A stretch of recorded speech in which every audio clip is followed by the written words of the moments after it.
प्रिय मित्रों, भविष्य दर्शन चैनल में आपका हार्दिक स्वागत है। भविष्य दर्शन चैनल आपके लिए लेकर आ रहा है मिथुन लग्न की जातकों का संपूर्ण विवेचन।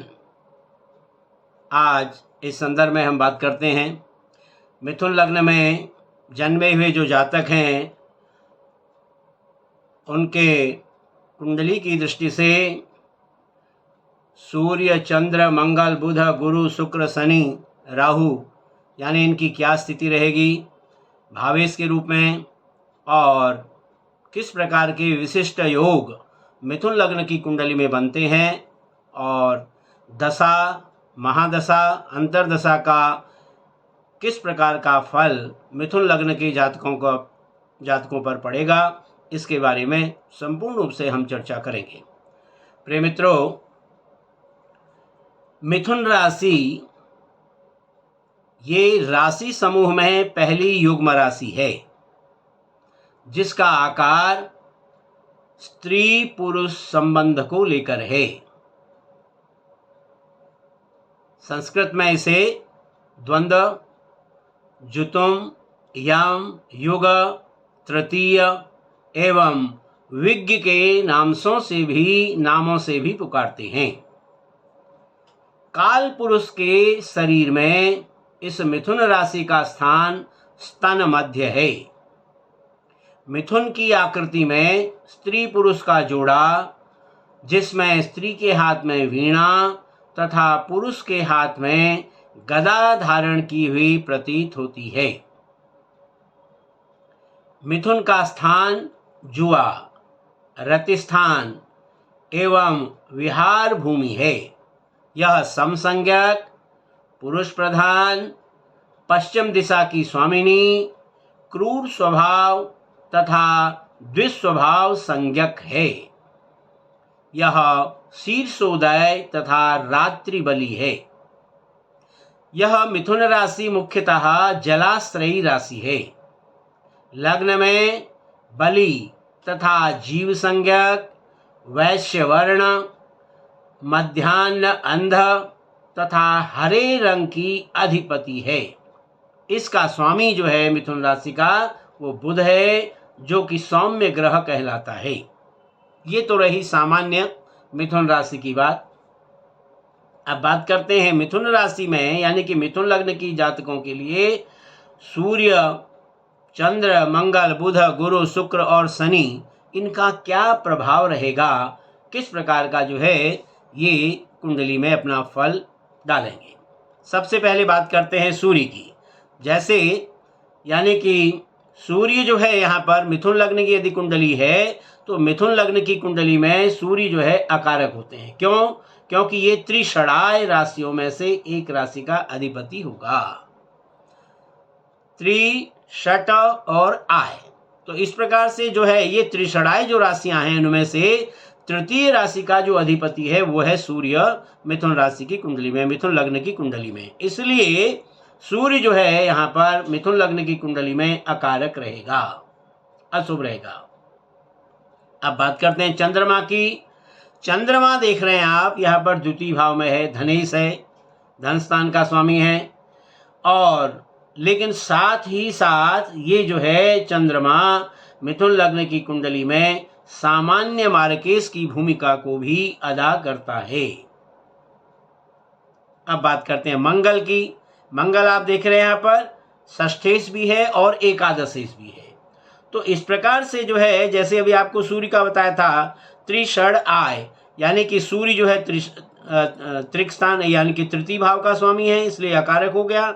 अब मंगल भी जो है मिथुन लग्न की कुंडली में छठे घर का और 11वें घर का स्वामी होता है। इसीलिए दो पापी ग्रहों का स्वामी होने के कारण ये भी जो है मंगल मिथुन लग्न की कुंडली में अत्यंत पापी और अकारक है। क्यों बताया? क्योंकि ये दो त्रिषड़ा यानी कि तीसरे, छठे और 11वें का यहाँ पर जो है ये अधिपति होगा। इसलिए कुल मिलाकर आपने देखा कि मिथुन लग्न की कुंडली में सूर्य भी अकारक है, चंद्रमा जो है सामान्य रूप से जो है मार्केस की भूमिका को अदा करता है, और मंगल जो है षष्ठ और एकादश भाव का स्वामी होने से ये भी अत्यंत अकारक है। अब बात करते हैं बुध की। मिथुन लग्न की कुंडली में बुध जो है लग्नेश और चतुर्थेश, लग्न के स्वामी भी हो गए और चतुर्थ स्थान के स्वामी हो गए, इसलिए 2 केंद्रों का मालिक होने से जो है ये तटस्थ है। लेकिन बुध जो है लग्नेश होने से ये कारक हो गए हैं। लग्न का स्वामी जो है बुध होने से जो है, इसलिए मिथुन लग्न की कुंडली में बुध जो है वो कारक की भूमिका को अदा करेगा। अब बात करते हैं गुरु की। मिथुन लग्न की कुंडली में गुरु जो है 2 केंद्रों के मालिक हैं। यहाँ पर आप देख रहे हैं सप्तम भाव के भी मालिक हैं और दसम भाव के भी मालिक हैं। तो सौम्य ग्रह जो है यदि 2 केंद्रों का स्वामी हो जाता है तो इस प्रकार से जो है वो अकारक हो जाता है।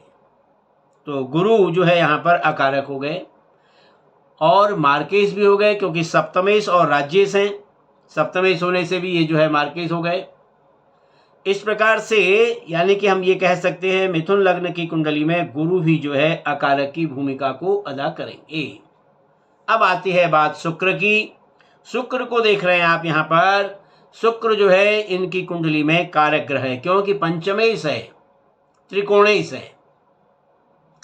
त्रिकोणेश होने के कारण यहाँ पर व्ययेश भी है, तो इसलिए व्ययेश का शुक्र को जो है वो व्ययेश का दोष नहीं लगेगा, क्योंकि जो है सप्तमे यहाँ पर जो है पंचमेश भी शुक्र के होने से, शुभ ग्रह यहाँ पर होने से, त्रिकोण के स्वामी होने से जो है शुक्र इस कुंडली में कारक रहेंगे। अब आती है बात शनि की। शनि आप देख रहे हैं यहाँ पर, यहाँ अष्टमेश भी हैं और भाग्येश भी हैं, इसलिए इस प्रकार से जो है पूर्णतः शनि भी जो है पूर्णतः अकारक हो गए।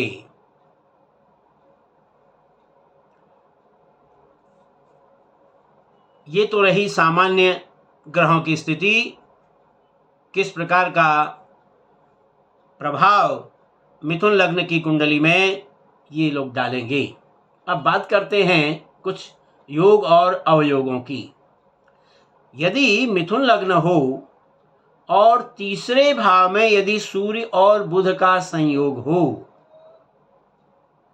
मिथुन लग्न तीसरे भाव में सूर्य और बुध की युति, तो ऐसा बुध जो है यहाँ पर अत्यंत शक्तिशाली हो जाता है और योग कारक माना जाता है।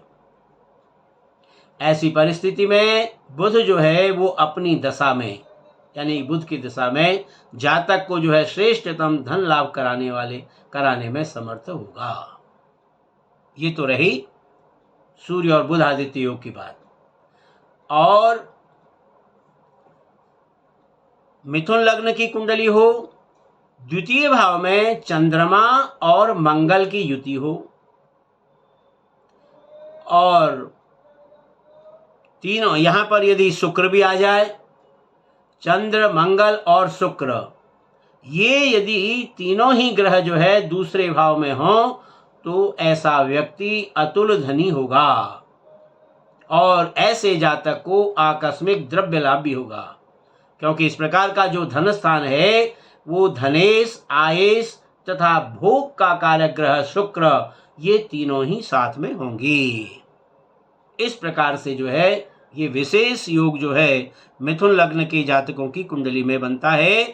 द्वितीय भाव में चंद्रमा का और आयेश मंगल का भी यहाँ पर युति होना, और फिर जो है यानी यहाँ पर शुक्र का भी जो है, क्योंकि शुक्र भी जो है भोग का कारक जो है वो शुक्र है, और वो शुक्र भी यदि इनके साथ बैठ जाता है तो ये सोने में सुहागा है। ऐसा जातक जो है बहुत ही आकस्मिक धन लाभ को भी प्राप्त करता है और धन के मामले में जो है बड़ा सौभाग्यशाली सिद्ध होता है। मिथुन लग्न की कुंडली है, उस मिथुन लग्न की कुंडली में शनि जो है अष्टमस्थ भावस्थ होने से ये लंबी उम्र देने वाले बनेंगे जातक को। दूसरे भाव में मंगल तथा अष्टम भाव में यदि शनि और चंद्रमा हों, तो शनि की दशा जो है ऐसे जातक की शनि की दशा जो है बड़े सामान्य ढंग से व्यतीत होगी। पर यदि ऐसे जातक को जब मंगल की दशा आती है तो और भी जो है ये दशा इनके लिए आर्थिक दृष्टि से श्रेष्ठतम रहेगी। दूसरा योग क्या कहता है? मिथुन लग्न की कुंडली हो, यदि अष्टम में चंद्रमा हो और दूसरे भाव में मंगल और शनि हो, तो ऐसा जातक जो है लखपति भी हो तो भी शनि की दशा में कंगाल हो जाता है। क्या बताया? अष्टम में चंद्रमा का होना, दूसरे भाव में मंगल और शनि का होना। तो जब ऐसे जातक को शनि की दशा आएगी, ऐसी दशा में जो है वो धन का नाश करेगी। क्या कारण है इसमें? क्योंकि इसमें जो धनेश है वो मृत्यु ग्रह, धनेश जो है वो कहाँ चला गया? मृत्यु ग्रह में। और अष्टमेश जो है धन भाव के अकारक ग्रह मंगल के साथ ये संबंध स्थापित करेगा। ऐसी परिस्थिति में जो है जातक की धन हानि होने की पूर्ण रूप से संभावना होती है। अब अगला योग क्या कहता है कि मिथुन लग्न की कुंडली है, शनि जो है यहाँ पर नवम भाव में है और सूर्य एवं बुध जो है वो 11वें भाव में हो, तो ऐसा व्यक्ति जो है श्रेष्ठतम प्रसिद्धि को प्राप्त करता है। नवम भाव में शनि का होना यानी कि भाग्य शनि स्वयं नवम भाव में है और सूर्य और बुध जो है वो एकादश भाव में है। तो ऐसा व्यक्ति जो है श्रेष्ठतम प्रसिद्धि को प्राप्त करता है और विश्वविख्यात और कीर्तिमान होता है। अगला योग कहता है हमारा कि शनि जो है नवम भाव में हो, शनि नवम भाव में हो, चंद्रमा और मंगल ये 11वें भाव में हो, तो भी ऐसा व्यक्ति कंगाल के घर में जन्म लेकर के भी लखपति बनता है।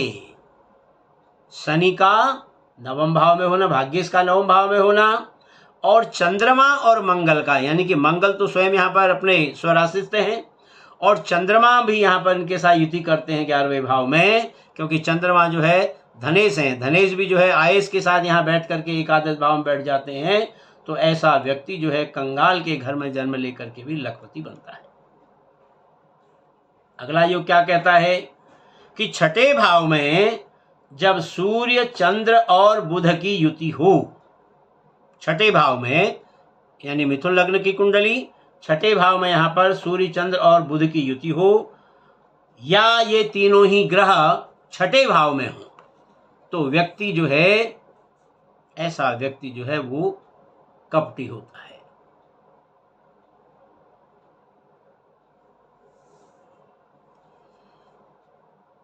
अगला योग है हमारा मंगल जो है वो है हमारा पापी ग्रह, मंगल को पापी ग्रह माना गया है।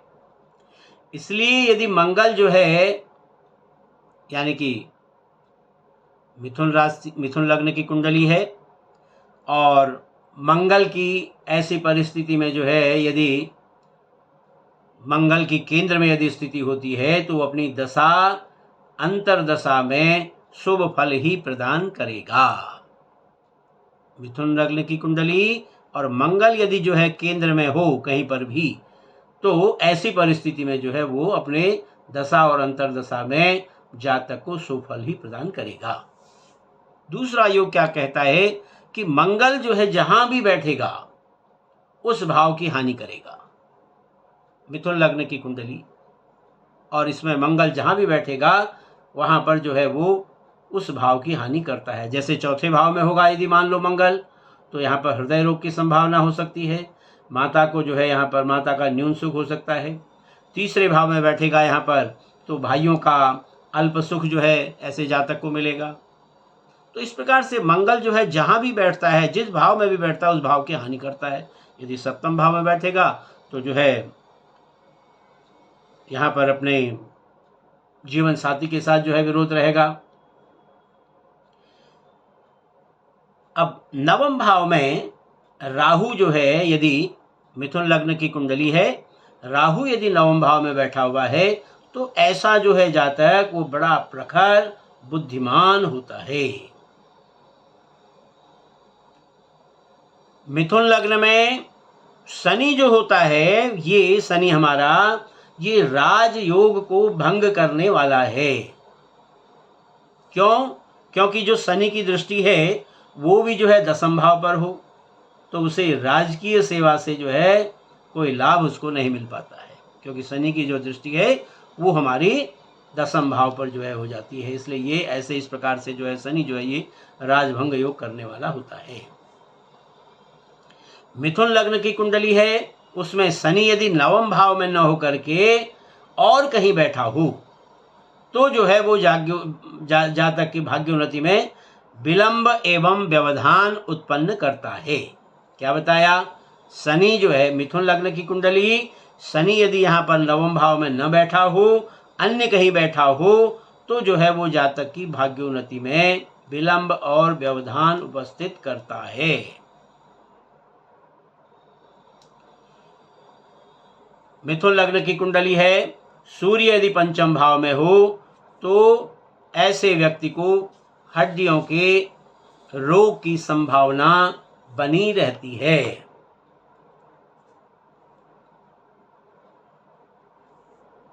लग्न में अकेला केतु हो, मिथुन लग्न की कुंडली है, इस लग्न में अकेला केतु हो, सूर्य जो है चौथे भाव में हो, सातवें में हो या नवम भाव में हो तो ऐसा व्यक्ति जो है प्रखर व्यक्तित्व वाला, संपन्न और विरोधियों में अपनी धाक जमाने वाला होता है।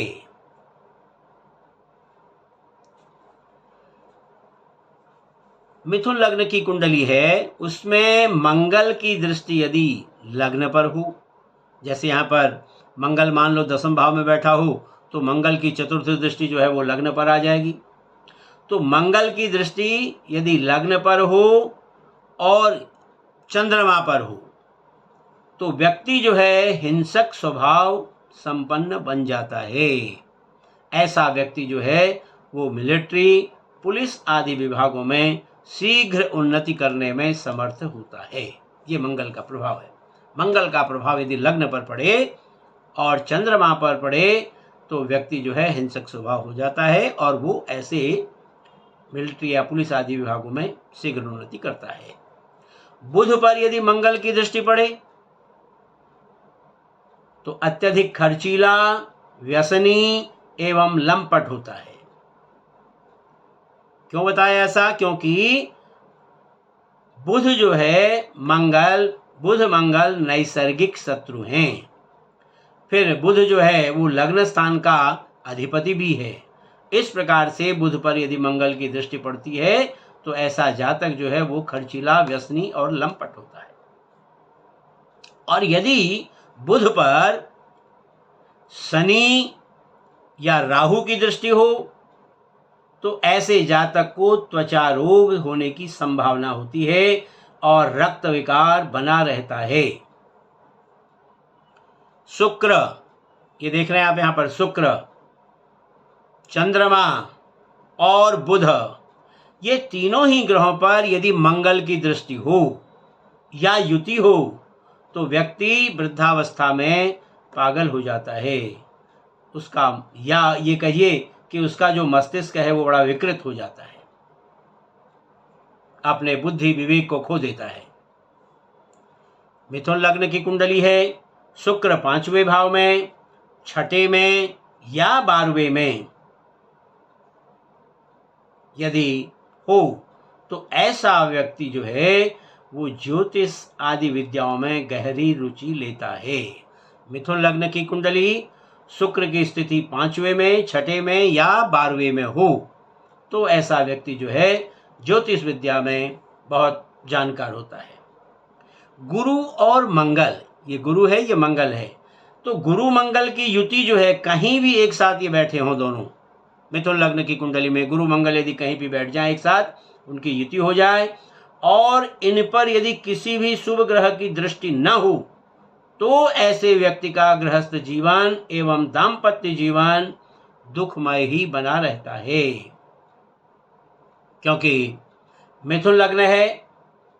मिथुन लग्न में गुरु जो है वो सप्तमेश हो जाएंगे, और जबकि मिथुन लग्न की कुंडली में मंगल अकारक होंगे, क्योंकि अकारक कैसे हैं, छठे घर और 11वें घर के स्वामी हो गए मंगल, और अग्नि तत्व प्रधान जो है ये ग्रह है। इस प्रकार से दोनों की जो युति है वो पारस्परिक संबंध विच्छेद करा दे तो आश्चर्य क्या है, संबंध विच्छेद भी करा सकता है। दूसरे भाव में सूर्य चंद्र हो और उन पर मंगल की युति या प्रभाव हो या दृष्टिनाश योग, तो ऐसे जो है जातक को जो है युति या प्रभाव होने से जातक को दृष्टिनाश योग होता है, यानी कि आंखों से उसको कम दिखाई देता है, आंखों की बीमारी जो है जातक को हो जाती है। क्या बताया, दूसरे भाव में सूर्य और चंद्रमा की युति होना और उस पर मंगल की दृष्टि या मंगल का प्रभाव होना, तो निश्चित रूप से जो है जातक को आंखों का रोग होगा।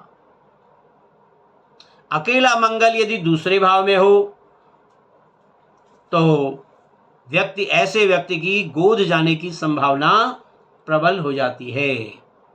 अकेला मंगल यदि दूसरे भाव में बैठा होगा तो 12वां चंद्रमा इसमें शुभ फलदायक ही जो है वो बना रहेगा। सूर्य का संबंध, मिथुन लग्न की कुंडली है, सूर्य का संबंध जो है चंद्रमा और बुध यदि दोनों से होता है सूर्य का संबंध, तो ऐसा जातक जो है वो साहित्य लेखन में रुचि रखने वाला होगा। यदि अकेला सूर्य या बुध जो है ये 10वें भाव में हो या एकादश भाव में स्थित हो, तो ऐसा व्यक्ति उच्च महत्वाकांक्षी एवं श्रेष्ठतम लोगों से संपर्क रखने वाला होगा। 10वें भाव में, अब ये मिथुन लग्न की कुंडली है, मिथुन लग्न की कुंडली में यदि 10वें भाव में गुरु और शुक्र की युति हो, तो ऐसा व्यक्ति जो है वह राजपत्रित अधिकारी, यश, राज्य और धन आदि में श्रेष्ठ होता है। मिथुन लग्न की कुंडली में बुध जो है एकादश भाव में और मंगल जो है यदि 8वें भाव में हो, तो ऐसा व्यक्ति जो है लुटेरा बन जाता है। बुध एकादश भाव में होना, मिथुन लग्न की कुंडली में बुध का एकादश भाव में होना और मंगल का 8वें भाव में होना जातक को लुटेरा बना देता है। ये तो रही योग और अन्य कुयोगों की बात, किस प्रकार के मिथुन लग्न के कुंडली में कौन कौन से शुभ और अशुभ योग बनते हैं। अब बात करते हैं दशा की।